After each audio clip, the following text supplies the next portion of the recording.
Bhim army Karnataka Ekta mission ಸಂಘಟನೆ ವತಿಯಿಂದ ಶಾಪುರ ತಾಲೂಕು ದಂಡಾಧಿಕಾರಿಗಳಿಗೆ ಶಾಪುರ ನಗರದ ಹೊರವಲಯದಲ್ಲಿರುವ ಸರ್ಕಾರಿ ಅಲ್ಪಸಂಖ್ಯಾತರ ಮುರಾರ್ಜಿ ದೇಸಾಯಿ ವಸತಿ ಶಾಲೆಯಲ್ಲಿ ದಿನಾಂಕ 30/12/2023 ವಿದ್ಯಾರ್ಥಿನಿಯರಿಗಾಗಿ ಮಾಡಿದ್ದ ಆಹಾರದಲ್ಲಿ ಸಣ್ಣ ಸಣ್ಣ ಹುಳುಗಳು ಕಂಡುಬಂದಿವೆ.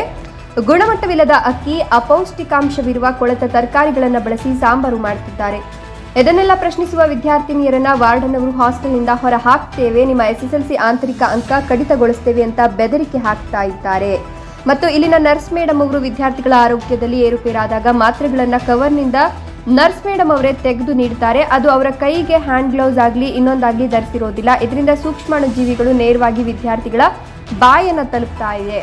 ಮಾತ್ರೆಗಳ ಅವಧಿ ಮುಗಿದಿದೆಯೋ ಅಥವಾ ಇದೆಯೋ ಅನ್ನೋದು ಕೂಡ ಒಂದಿಷ್ಟು ಸಹ ತಿಳಿತಾ ಇಲ್ಲ. ಈ ಹಾಸ್ಟೆಲ್ನಲ್ಲಿ ಕರಾಟೆ ಶಿಕ್ಷಕ ವಿದ್ಯಾರ್ಥಿನಿಯರನ್ನ ಮುದುಕಿ, ಆಂಟಿ, ಕೆಂಪಿ, ಕುಳ್ಳಿ ಇನ್ನಿತರ ಪದಗಳಿಂದ ಅಸಭ್ಯವಾಗಿ ವರ್ತಿಸೋದಷ್ಟೇ ಅಲ್ಲದೆ ಬೆಳಿಗ್ಗೆಯಿಂದ ಮಧ್ಯಾಹ್ನದವರೆಗೂ ಅಷ್ಟೇ ಅಲ್ಲದೆ ರಾತ್ರಿ ಹೊತ್ತಿನಲ್ಲಿಯೂ ಹಾಸ್ಟೆಲ್ ಬಿಟ್ಟು ಕದರೋದಿಲ್ವಂತೆ. ಇಷ್ಟೆಲ್ಲ ಸಮಸ್ಯೆಯ ಕುರಿತು ವಿದ್ಯಾರ್ಥಿನಿಯರು ವಾರ್ಡನ್ ಅವರಿಗೆ ತಿಳಿಸಿದ್ರೆ ವಿದ್ಯಾರ್ಥಿನಿಯರ ಮೇಲೆ ಇಲ್ಲಸಲ್ಲದ ಆರೋಪ ಮಾಡಿ ವಿದ್ಯಾರ್ಥಿಗಳ ಸಹಚರರೊಡನೆ ವಿಷದ ಬೀಜ ಬಿತ್ತುವ ಕಾರ್ಯ ಇಲ್ಲಿನ ವಾರ್ಡನ್ ಮಾಡ್ತಿದ್ದಾರಂತೆ.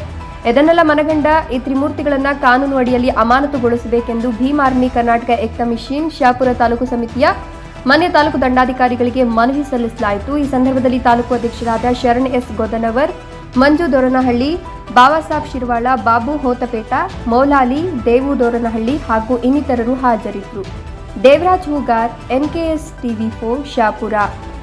ಕಾಣಿಸಿದ ವಿಷಯಕ್ಕೆ ಸಂಬಂಧಿಸಿದಂತೆ ತಮಗೆ ತಿಳಿಯಬಯಸುವುದೇನೆಂದರೆ, ಶಾಪುರ ನಗರದ ಹೊರವಲಯದಲ್ಲಿರುವ ಸರ್ಕಾರಿ ಅಲ್ಪಸಂಖ್ಯಾತರ ಮುರಾರ್ಜಿ ದೇಸಾಯಿ ವಸತಿ ಶಾಲೆಯಲ್ಲಿ ದಿನಾಂಕ 30/12/2023 ವಿದ್ಯಾರ್ಥಿಗಳಿಗಾಗಿ ಮಾಡಿರುವ ಆಹಾರದಲ್ಲಿ ಸಣ್ಣ ಸಣ್ಣ ಹುಳು ಕಂಡುಬಂದಿವೆ ಮತ್ತು ಕಳಪೆ ಗುಣಮಟ್ಟದ ಅಕ್ಕಿಯನ್ನು ಅಡಿಗೆಗಾಗಿ ಬಳಸಿರುತ್ತಾರೆ. ಅಷ್ಟೇ ಅಲ್ಲದೆ ಸಾಂಬಾರು